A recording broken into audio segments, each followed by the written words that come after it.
Halo guys, welcome back again to my channel bersama saya Hansen di sini dan seperti biasanya setiap harinya saya akan buatkan video seputar cryptocurrency. Apa kabar hari ini semuanya? Semoga dalam keadaan yang baik-baik saja. Teman-teman, kita melihat Bitcoin meneruskan konsolidasinya setelah beberapa hari terakhir juga melakukan hal yang sama. Weekend kali ini kita melihat volume trading sangat kecil membuat teman-teman yang para trader seharusnya tidak akan mendapatkan terlalu banyak setup. Dan juga memang ini bukan saat yang ideal untuk terlalu agresif untuk mencari setup teman-teman, karena kita mau melihat ada volatility atau at least macam volume yang signifikan supaya kita bisa mendapatkan setup dengan risk to reward ratio yang baik. Nah, kita bakalan bahas di video hari ini bagaimana kira-kira update-nya in terms of price action. Jadi pastikan kalian stay tune terus sampai akhir video. Per hari ini teman-teman, kita melihat crypto global market cap itu berada di angka 3,88 triliun dolar atau naik sekitar 0,13%. Dan di top 10 coin sendiri keadaannya juga mix, ada yang hijau ada juga yang merah, meskipun kenaikan dan penurunannya rata-rata nggak signifikan. Hanya kurang lebih 0, sekian persen sampai kurang lebih 1%.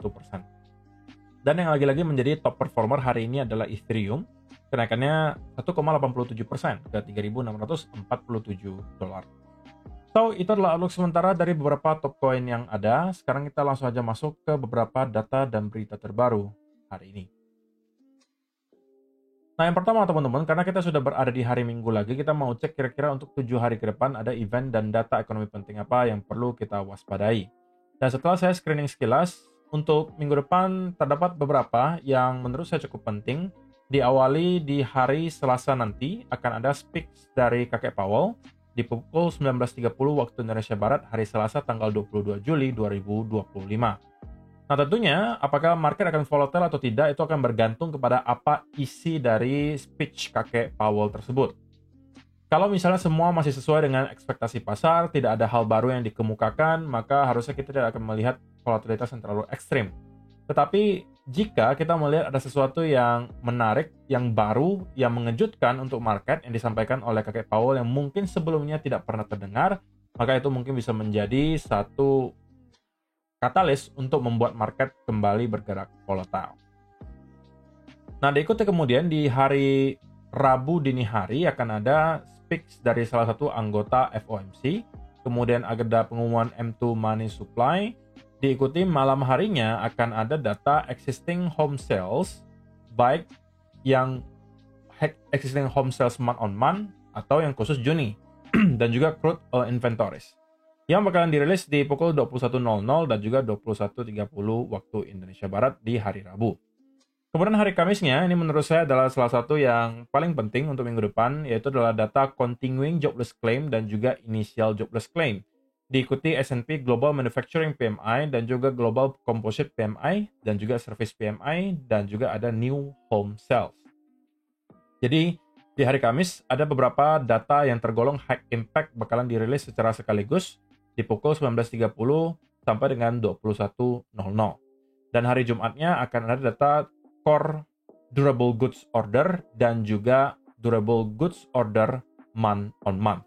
Jadi secara overall minggu depan kita bisa katakan data dari Amerika Serikat yang cukup penting itu lumayan banyak gitu ya. Jadi kita bisa expect mungkin volatility di market bakalan picking up lagi nanti minimal di hari Selasa gitu ya. Jadi kita nggak bisa expect terlalu banyak selama 1-2 hari ke depan. Tapi mungkin mulai dari Selasa malam sampai dengan hari Jumat kita bakalan bisa melihat volatility. Oke. Teman-teman, saya masih pengen ingatkan bahwa eksklusif giveaway yang saya adakan itu masih berlangsung sampai tanggal 15 Agustus nanti. Jadi masih cukup lama bagi teman-teman yang pengen farming volume. Dan banyak yang bertanya apakah sudah telat atau tidak. Jawabannya sama sekali belum telat karena ini masih hampir sebulan. Teman-teman bisa farming volume dan menyelesaikan berbagai tugas yang telah disediakan di sini. Di sini saya sudah menambahkan 2 hadiah produk, ada MacBook Air M4 2025 dan juga iPhone 16 Pro Max 256GB. Dan kalau misalnya teman-teman melihat di sini, sudah ada beberapa, kalau kalian masuk ke grup Telegram, kalian sudah tahu ada beberapa yang sudah eligible untuk mendapatkan antara 1 juta rupiah, ada juga yang dapat iPhone 16, dan mereka baru tradingnya belum lama teman-teman, belum sampai 2 minggu bahkan. Jadi itu menunjukkan seberapa gampangnya sebenarnya teman-teman bisa hit ke berbagai angka di sini dan memenangkan hadiahnya. Jadi di sini tidak akan saya batasi jumlah pemenangnya, diikuti juga nggak ada namanya undi-undian. Jadi selama teman-teman berhasil untuk hit ke angka ini, maka hadiahnya akan bisa kalian bawa pulang. Kalau tertarik, cuma perlu 3 step aja. Daftar ke Margex, trading dan farming volumenya, selesaikan tugas yang ada di sini, dan kalian bisa bawa pulang hadiahnya. Untuk update volume perhariannya, kalian bisa dapatkan lebih detail itu di grup Telegram. Linknya juga sudah ada di kolom description box di bawah. Nah, teman-teman, kita bakalan bahas liquidation heatmap per hari ini yang menunjukkan lagi-lagi ada penambahan area of liquidation yang berada di bawah harga Bitcoin. Yang sebelumnya hanya tertumpuk di kurang lebih area 115-an ribu yang cukup kuning gitu ya. Kemarin itu 117 masih tergolong sedikit hijau. Tapi hari ini juga sudah mulai start untuk menguning gitu ya. Menunjukkan bahwa banyak orang start untuk mencoba melakukan long di sekitaran area ini. Which is sekali bukan good sign ya buat Bitcoin in the short term, karena berarti dominasi dari traders yang menggunakan leverage sekarang kemungkinan adalah lagi dalam posisi long. So, untuk kita bisa mendapatkan semacam local bottom gitu ya, atau bottom dari koreksi yang telah terjadi selama kurang lebih 1-2 minggu terakhir ini, atau 1 minggu terakhir kurang lebih, saya rasa harus ada semacam liquidity sweep terlebih dahulu sebelum pada akhirnya kita bisa menemukan bottom tersebut. Terlebih karena kita melihat dari segi price action, teman-teman, sampai dengan hari ini memang belum ada indikasi sama sekali bahwa buyers itu kembali bisa memegang kendali. Yang ada itu kita terus melihat setiap kali ada percobaan kenaikan itu selalu diikuti oleh rejection yang signifikan, sebelum pada akhirnya kita start untuk breakdown di bawah area trendline yang terbentuk di sini, dan sekarang juga cenderung mengalami konsolidasi. Nah, ini sekali lagi merupakan clue dari Bitcoin yang menurut saya ingin mengatakan bahwa memang sepertinya kita belum siap untuk membentuk area all time high yang baru dan masih memerlukan waktu lebih panjang untuk mendapatkan konsolidasi, dan saya rasa ada chance yang cukup kuat bahwa kita bisa melihat Bitcoin hit ke kurang lebih area 116.000 minimal. Kalau misalnya itu jebol, kita bakalan bisa melihat area 115 sampai 114.000 itu bakalan bisa kita hit. Oke? Nah, di sini merupakan area yang menurut saya cukup ideal bagi kita untuk melihat some type of support lagi, dan itu bisa menjadi akhir dari koreksi kita. Atau kalau misalnya kita mau mendapatkan konsolidasi yang panjang banget, misalnya ya bisa aja dalam bentuk 3 wave seperti ini sebelum pada akhirnya kita start untuk mendapatkan rally kembali ke atas. Regardless yang manapun yang terjadi, tetap hasil akhirnya sekali lagi adalah kita masih bullish untuk Bitcoin karena time frame besarnya masih sama dengan apa yang kita sudah lihat selama 1-2 minggu terakhir. Kita berhasil untuk breakout ke all time high yang baru, dan sekarang kita berada dalam tahap konsolidasi. Nah, satu-satunya hal yang kemudian bisa menginvalidasi skenario bullish kita adalah kalau misalnya kita kembali berhasil reclaim di bawah area 107.000 menurut saya.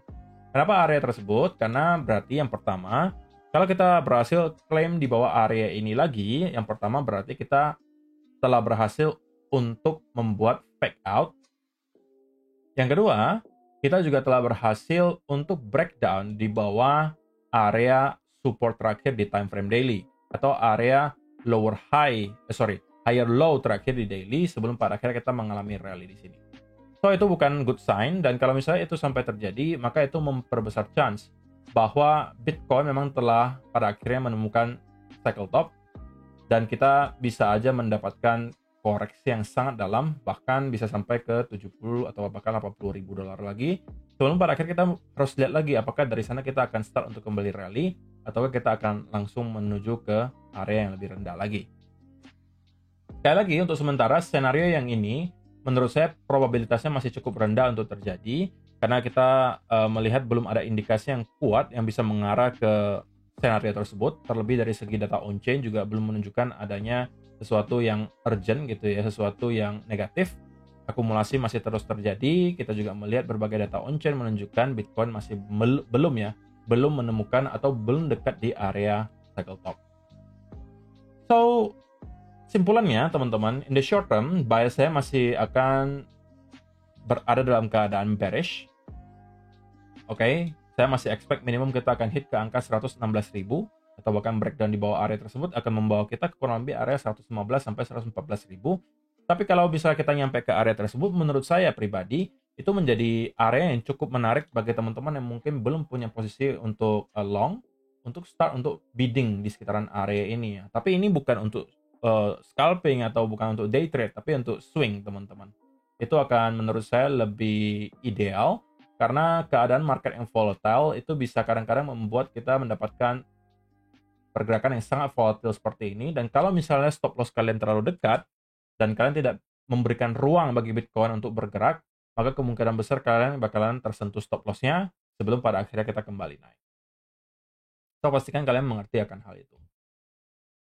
Ya udah, itu aja sih teman-teman, saya rasa yang perlu saya sampaikan di video hari ini. Semoga bisa bermanfaat untuk kalian semua. See you in the next video. Bye-bye.